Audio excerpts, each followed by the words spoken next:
तो वैसे आपने कहा कि आपके कभी आपके साथ कोई इनके मामला अजीबोगरीब नहीं रहे? हमारी उनके साथ ऐसी यानी कि ना मुलाकात नहीं होती थी। यहाँ से उन्होंने गुजरना था, वहाँ से जब उन्होंने घर आना था यहाँ से उन्होंने गुजरना था, जब वो आते थे डेरे से तब भी उन्होंने यहाँ से गुजरना था।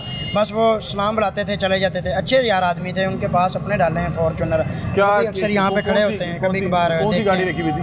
फॉर्चूनर है मुझे लग रहा है, देखी हुई, यहाँ पे डाले खड़े होते हैं। अच्छा। लास्ट टाइम जब आप इंटरव्यू लेने नहीं आए थे, जिस दिन वो हसन भाई का कत्ल हुआ तो यहाँ पे खड़ा हुआ था डाला। अच्छा, वो उन्हीं का था? वो उनका ही था जी। अच्छा, क्या मामला है? आप तो यहाँ पे होते हैं, पुलिस भी चक्कर लगा रही है यार? अभी तो फिलहाल जब से वो कत्ल हुए ना, यहाँ पे पुलिस वगैरह कोई भी नहीं आई। सिविल में चाहे घूमते फिरते रहे, लेकिन वैसे हमने नहीं देखे डाले वगैरह कोई भी किसी पुलिस। जिस दिन वो कत्ल हुए उस दिन इस पुलिस यहाँ पे बहुत ज़्यादा तादाद में थी, बहुत ज़्यादा तादाद में थी। ठीक है। और जनाजे के बाद से घर वाले फिर नजर नहीं आए? जनाजे के बाद 1-2 दिन रहे घर वाले यहाँ पे ही थे। अच्छा, बस 1-2 दिन हो गए यहाँ पे नहीं है घर वाले। ठीक है। अली रज़ा को भी जानते थे आप? अली रज़ा को मैं नहीं जानता, वो उनका भाई है, ये सुना हुआ मैंने। लेकिन यार ये सारे शरीफ हैं, बहुत शरीफ हैं यार। अच्छा, आप बता रहे हैं कि अली रज़ा भी आते जाते सलाम दुआ करता था कि नहीं? अली रज़ा को मैंने देखा ही नहीं हुआ। आपने नहीं देखा? देखा ही नहीं मैंने, सिर्फ मैंने एहसन भाई को देखा हुआ, बस उनसे मुलाकात होती थी। क्योंकि एहसन को थोड़ा सा ना शौक था लोगों से, शौक था बड़े बड़े लोगों के साथ, बड़ी गाड़ियों में, और वैसे भी हर बंदे से वो बड़ी महफिलों में बैठने का उनको ये शौक था एहसन भाई को। वैसे उनकी माशाल्लाह प्रॉपर्टी भी बहुत ज़्यादा है, अमीर लोग हैं माशाल्लाह, वो भी उनके पास भी माशाल्लाह पैसा बहुत ज़्यादा। लेकिन अच्छा, समझ नहीं आ रही कि ये काम होना नहीं था जो हो गया है। अच्छा, एक और चीज़ बताएं कि जब बिलाज का कत्ल हुआ जी, उसके बाद मतलब कि यहाँ पे आपने कोई अजीबोगरीब कोई हरकत देखी हो? क्योंकि उसके बाद एहसन जब गिरफ्तार हुआ, वो तो रात लेट हुआ था, आप लोग यहाँ नहीं होंगे? यहाँ पे थे मैं। आप यहाँ पे थे जब वो गिरफ्तार हुए थे? मैं यहाँ पे था। किस तरह से लेके गए थे? यार इंटरव्यू सुनने में तो ये आ रहा है उनको धक्के मारे हैं, स्टिकें वगैरह लगाई हैं, पाइप वगैरह लगाए हैं, लेकिन हमारे सामने तो उन्होंने कुछ भी नहीं कहा। क्या हुआ था अगर बताएंगे जिस समय एहसन को गिरफ्तार किया? यहाँ पे 2-3 डाले आए थे CIA के, पता नहीं कौन से थे जी। सिविल में थे? आधे सिविल में थे, आधे उन्होंने वर्दी वगैरह पहनी हुई थी।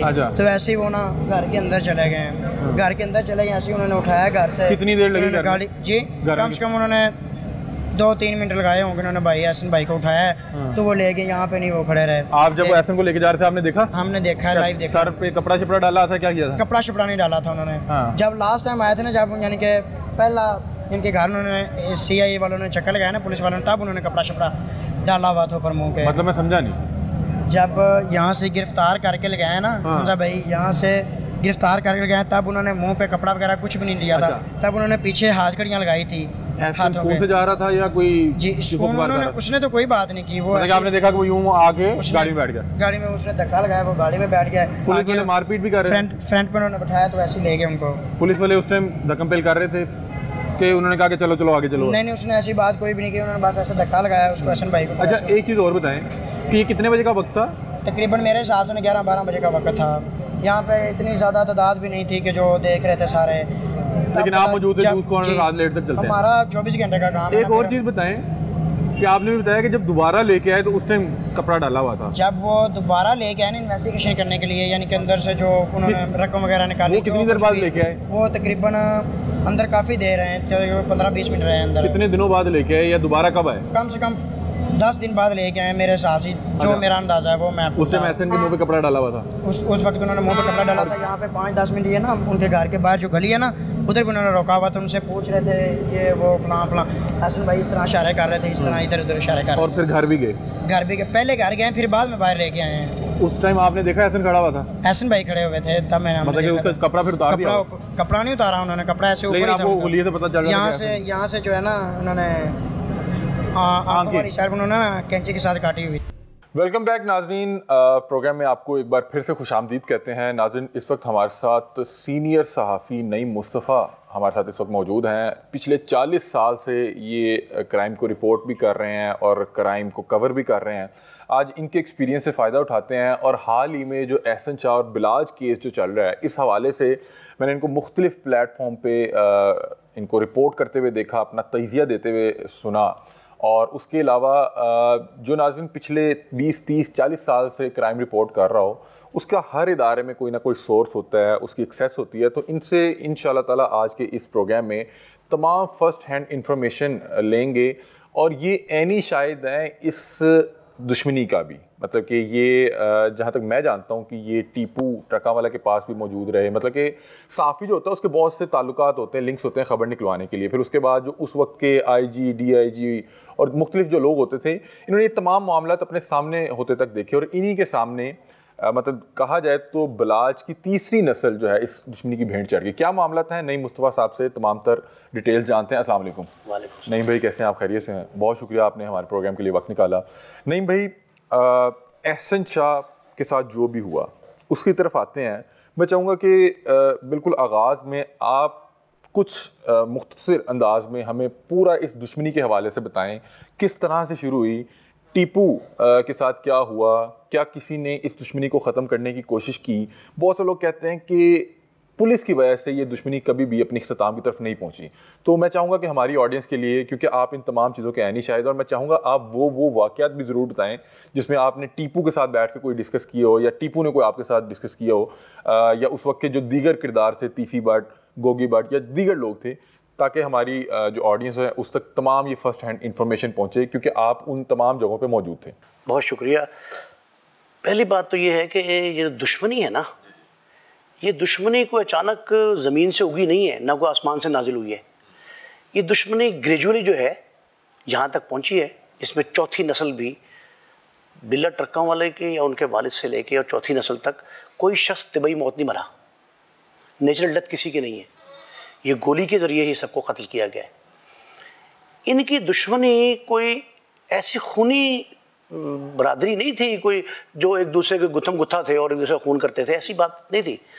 ये असल में जो बिल्ला ट्रक्का वाला ख़ानदान है ना, ये बेसिकली फ़न पहलवानी के माहिर थे। इसके दादा बालाज के परदादा, यानी पांचवी नस्ल अगर आप देखें कि बड़ा नाम था इनका और इस तरह का नाम था कि फ़न पहलवानी में ये बड़े सगीर से बाहर भी जाने जाते थे। हमारे सब कॉन्टिनेंट में नहीं, सिर्फ बाहर भी जाने जाते थे। ठीक है। ये जब से इन्होंने ट्रकों का अड्डा बनाया, वो इनके दादा ने, बालाज के दादा और टीपू के वालिद मरहूम, उन्होंने जब अड्डा ट्रक का बनाया तो 2 ट्रक साथ साथ अड्डे हैं, एक राइट पे एक लेफ्ट पे, दरमियान में शालम चौक है। अब थोड़ा चौक कर रीडिज़ाइन किया गया है। ये बांसावाला बाज़ार के एक साइड पे वो हैं और एक साइड पे है। ये जो सड़क संगम पे है, इसके दूसरे पार शालम मार्केट है। इनका बुनियादी तौर पे ट्रकों का अड्डा यहाँ बनाने का मकसद ये था कि जो इस सब कॉन्टिनेंट की सबसे बड़ी तिजारती मार्केट है, मंडी है, सबसे बड़ा तिजारती मरकज़ था शालम मार्केट, जो पूरे पंजाब से, पूरे पाकिस्तान से लोग खरीदारी उस वक्त भी आते थे, कि उसकी डिलीवरी लेके भी आया करेंगे और इंपोर्ट एक्सपोर्ट किया जाएगा। ये जो सबसे पहला अड्डा था, ये पाकिस्तान, पहले सिर्फ Pakistan goods international, Pakistan goods and transport, उससे पहले इंटरनेशनल, 2-3 नाम से ये चलते थे। अच्छा। ये वहाँ ट्रकों के अड्डे से इन्होंने अड्डों के, देखें ये जो ट्रांसपोर्ट है ना, इसमें आप अगर शराफत से कारोबार करना चाहें तो कोई करने नहीं देगा आपको। बिल्कुल ऐसी है। पहली बात तो ये, आपने 2 सहारे लेने होते हैं, एक लोकल इंतजामिया का यानी पुलिस, डिस्ट्रिक्ट एडमिनिस्ट्रेशन, और दूसरा ताजरों की तंजीमें। शालम मार्केट में 8 तंजीमें हैं ताजरों की, एक बोर्ड है, 8 तंजीमों का एक फेडरेटिंग बॉडी है, उसका नाम है ताजरान शालम बोर्ड, शालम ताजर बोर्ड। ठीक है। ये बिल्ला ट्रक्का वाले मरहूम जो हैं, बालाज के दादा, उस मकतूल का ताल्लुक था से सारे कश्मीरी। उस दौर में, जब मैं आई विटनेस अकाउंट दे रहा हूँ आपको, मैं सुनने से बात नहीं करता, ये सारे कश्मीरी थे। एक तरफ थे हाजी मकसूद भट्ट, एक तरफ थे ख्वाजा साद रफ़ीक की वालदा, फिर थी अजहर सईद भट्ट, और इधर थे टीपू ट्रक्का वाला और उनके 2 ब्रदर निस्बती, यानी हमजुल्फ भी एक, और वो थे बही पहलवान, बच्चू और बहू, 2 थे, सुल्तान बहू और बिच्छू। जो कि बच्चू तो अभी हयात नहीं है, उनसे बात भी की बहुत बार हमने, टीपू के मामू। जी जी। ये सारे कश्मीरी जो हैं, ये पहले एक कश्मीरियों का ग्रुप था जो अक्रॉस दी रोड था शालम मार्केट की तरफ, और कश्मीरियों का दूसरा ग्रुप था जो बांसवाला बाजार की तरफ था। इसकी बैक साइड पे था एक खादिम होटल, अब भी है, पुराना होटल, खादिम हुसैन भट्ट साहब जो हमारे बड़े जर्नलिस्ट हैं, शहजाद भट्ट उनके वालिद मरहूम, उनके वालिद का वो होटल था।